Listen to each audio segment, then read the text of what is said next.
একজন প্রতিবন্ধী যুবকের সফল উদ্যোক্তা হওয়ার গল্প। হ্যালো বন্ধুরা, কেমন আছো সবাই?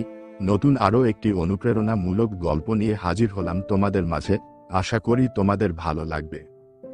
জীবনটা আর পাঁচটা স্বাভাবিক মানুষের মতো ছিল না আবিরের। জন্ম থেকেই তার দুটো পা দুর্বল ছিল, যা তাকে অন্যদের মতো দৌড়াতে, ঝাঁপাতে বা সহজে চলাচল করতে দিত না। ছোটবেলা থেকেই সমাজের নানা বাঁকা চোখ আর অবহেলার শিকার হতে হয়েছে তাকে। স্কুলে বন্ধুদের টিপ্পনি, খেলার মাঠে একা বসে থাকা, এইগুলো ছিল তার নিত্যদিনের সঙ্গী। তবে আবিরের মনের জোর ছিল পাহাড়ের মতো অটল। শারীরিক প্রতিবন্ধকতাকে সে কখনোই তার স্বপ্ন পূরণের পথে বাধা মনে করেনি। আবিরের বাবা মা ছিলেন অত্যন্ত সাপোর্টিভ।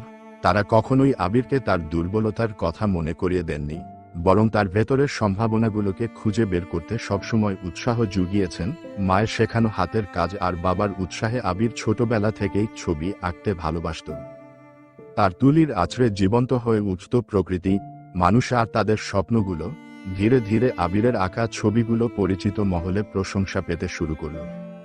স্কুলের গণ্ডি পেরোনোর পর আবির বুঝতে পারল, আর পাঁচটা সাধারণ চাকরির সুযোগ তার জন্য সীমিত। শারীরিক দুর্বলতার কারণে অনেকেই তাকে কাজে নিতে দ্বিধা বোধ করত। এই সময় আবির হতাশ না হয়ে নিজের ভেতরের শিল্পী সত্তাকে কাজে লাগানোর সিদ্ধান্ত নিল। তার মনে হলো, কেননা নিজের আঁকা ছবিগুলোকে দিয়েই কিছু করা যায়। প্রথমে আবির ছোট পরিসরে নিজের আঁকা ছবি বিক্রি করা শুরু করল। স্থানীয় হস্তশিল্পের মেলায় একটা ছোট্ট স্টল ভাড়া নিল। নিজের হাতে আঁকা পোস্টার, ল্যান্ডস্কেপ আর বিভিন্ন ধরনের নকশা করা কার্ড নিয়ে সে সেখানে বসত। প্রথম দিকে ক্রেতাদের তেমন সাড়া না পেলেও আবির ধৈর্য হারায়নি। তার আন্তরিক ব্যবহার আর সুন্দর ছবিগুলো ধীরে ধীরে মানুষের দৃষ্টি আকর্ষণ করতে শুরু করল। তবে প্রতিবন্ধকতা এখানেও তার পিছু ছাড়েনি। মেলায় স্টল গোছানো, ছবি আনা নেওয়া করা তার জন্য বেশ কষ্টকর ছিল। হুইলচেয়ারে করে সব জায়গায় পৌঁছানো সহজ ছিল না।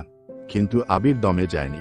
সে বন্ধুদের সাহায্য নিত, নিজের মতো করে কাজের পদ্ধতি তৈরি করে নিত।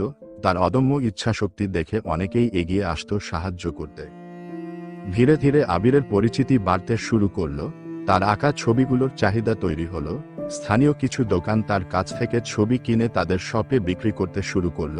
এই সাফল্যের পর আবিরের আত্মবিশ্বাস আরও বেড়ে গেল।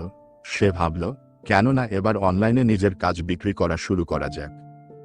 তখনও বাংলাদেশ অনলাইন ব্যবসার ধারণা খুব বেশি প্রচলিত ছিল না, বিশেষ করে ছোট শহরের মানুষের কাছে। আবিরের কাছে কম্পিউটার বা দ্রুতগতির ইন্টারনেটও ছিল না। অনেক প্রতিকূলতা পেরিয়ে সে একটা পুরনো কম্পিউটার জোগাড় করল এবং স্থানীয় একটা ইন্টারনেট ক্যাফেতে গিয়ে বেসিক অনলাইন মার্কেটিং শিখতে শুরু করল। দিনের পর দিন, ঘন্টার পর ঘন্টা সেই ইন্টারনেটে ছবি আপলোড করা, ডেসক্রিপশন লেখা এবং ক্রেতাদের সাথে যোগাযোগ করার কৌশল রপ্ত করল। অবশেষে আবিরের অনলাইন পেজ তৈরি হলো। আবিরের রং। প্রথম দিকে তেমন অর্ডার না এলেও আবির হাল ছাড়েনি। সে নিয়মিত নতুন নতুন ছবি আপলোড করত, তার কাজের গল্প শেয়ার করত এবং ক্রেতাদের সাথে আন্তরিকভাবে যোগাযোগ রাখত। তার ব্যতিক্রমী প্রতিভা আর অদম্য স্পৃহা খুব দ্রুত মানুষের নজর কাড়ল। অনলাইন প্ল্যাটফর্মে আবিরের আঁকা ছবিগুলোর চাহিদা বাড়তে শুরু করল। দেশের বিভিন্ন প্রান্ত থেকে মানুষ তার কাজ পছন্দ করতে শুরু করল। বিশেষ করে তার হাতে আঁকা প্রতিকৃতিগুলো খুব জনপ্রিয় হল। অনেকেই তাদের প্রিয়জনদের ছবি আবিরের কাছে আঁকিয়ে নিতে চাইত। ব্যবসা যখন ধীরে ধীরে বড় হতে শুরু করল, তখন আবিরের সামনে নতুন কিছু চ্যালেঞ্জ এলো। একদিকে যেমন কাজের চাপ বাড়ল, তেমনি অন্যদিকে ছবি ডেলিভারি করা এবং পেমেন্ট নেওয়ার ক্ষেত্রেও কিছু সমস্যা দেখা দিল। কিন্তু আবির একা থেমে থাকার পাত্র ছিল না। সে কয়েকজন তরুণকে সাথে নিয়ে একটা ছোট টিম তৈরি করল। তাদের মধ্যে কেউ ছবি ডেলিভারির কাজ করত, কেউ ওয়েবসাইট আর অনলাইন অর্ডার সামলাত। আজ আবির একজন সফল উদ্যোক্তা। আবিরের রং এখন শুধু একটি অনলাইন পেজ নয়, এটি একটি প্রতিষ্ঠা ব্র্যান্ড। তার অধীনে এখন বেশ কয়েকজন শিল্পী কাজ করে। আবির শুধু নিজের জীবনকেই পরিবর্তন করেনি, বরং তার মতো আরও অনেক প্রতিবন্ধী মানুষের জন্য কাজের সুযোগ তৈরি করেছে।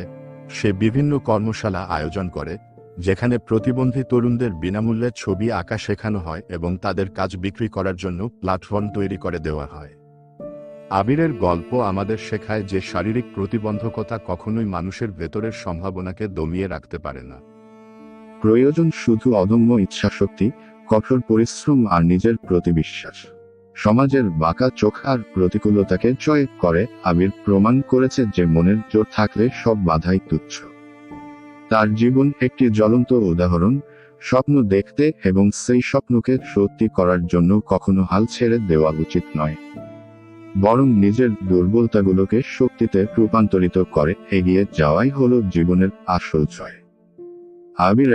আবিরের রং শুধু রঙের ছোঁয়া নয়, এটি একটি অনুপ্রেরণা, একটি বিশ্বাস যে কোনো পরিস্থিতিতেই জীবনকে রঙিন করে তোলা সম্ভব।